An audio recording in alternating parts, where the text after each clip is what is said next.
Assalamualaikum warahmatullahi wabarakatuh. Perkenalkan, kami dari kelompok 5 mata kuliah pengantar akuntansi dengan anggota saya sendiri, Fibiona Galuh Damayanti, serta dua teman saya, Elsa Jorika dan Andi Royhan. Kami mahasiswa-mahasiswi program studi Ekonomi Syariah, Fakultas Ekonomi dan Bisnis Islam, Institut Agama Islam Negeri Kendari. Adam Smith pernah berkata bahwa harga sebenarnya dari segala sesuatu adalah jerih payah dan kesulitan untuk memperolehnya. Baik, kelompok kami akan mempresentasikan hasil diskusi kami yang berjudul Akuntansi Perusahaan Dagang. Perusahaan dagang adalah perusahaan yang bisnis utamanya membeli barang dari pemasok dan menjualnya lagi ke konsumen tanpa mengubah wujud barang tersebut. Karakteristik perusahaan dagang. Ciri khusus perusahaan dagang terlihat pula dalam kegiatan akuntansinya.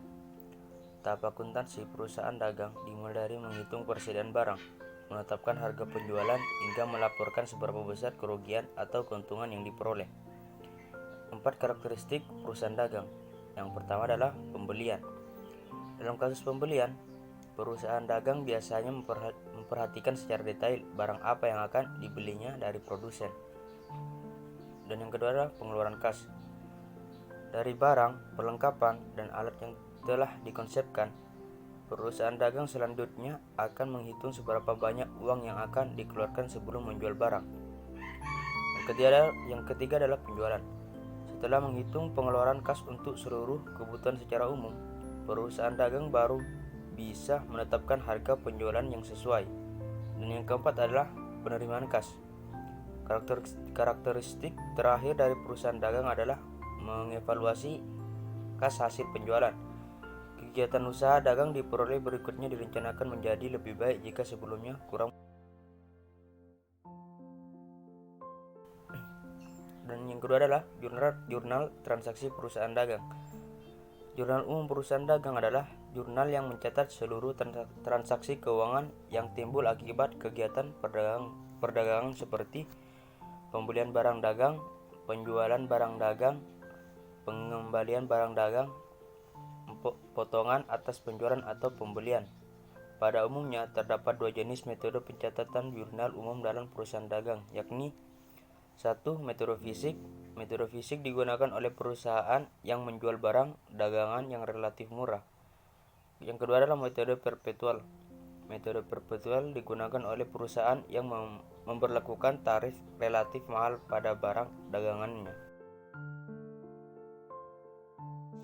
3. Proses penyelesaian dan penutupan jurnal perusahaan dagang. Jurnal penyesuaian. Jurnal penyesuaian adalah jurnal yang dibuat pada akhir periode untuk menyesuaikan akun-akun agar menunjukkan keadaan yang sebenarnya setelah adanya transaksi-transaksi selama periode tertentu.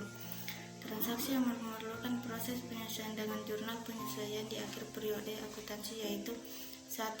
Biaya dibayar di muka. 2. Pendapatan dibayar di muka. 3. Utang biaya yang masih dibayar. 4. Piutang pendapatan yang masih akan diterima. 5. Depresiasi dan depresi aktiva tetap berwujud dan amortisasi tetap tidak berwujud. 6. Kerugian piutang. Ada 2 cara membuat jurnal penyelesaian persediaan, yaitu metode buku fisik dan metode buku perpetual.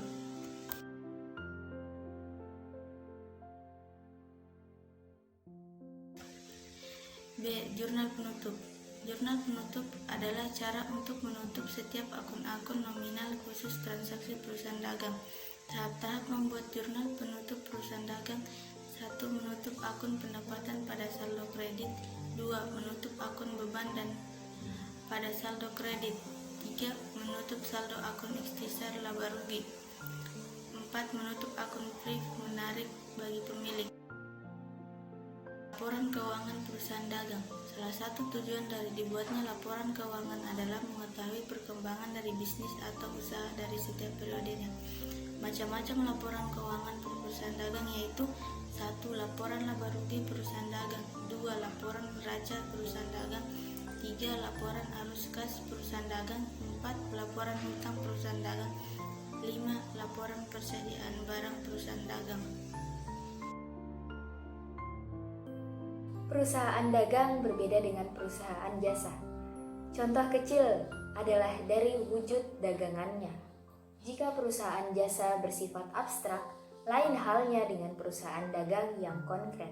Setelah mengetahui karakteristik jurnal transaksi, proses penyesuaian dan penutupan jurnal, serta laporan keuangan perusahaan dagang, kami berharap ilmu yang kami bagikan dapat bermanfaat dan menambah wawasan kita semua. Sekian presentasi dari kami. Atas perhatiannya kami ucapkan terima kasih. Assalamualaikum warahmatullahi wabarakatuh.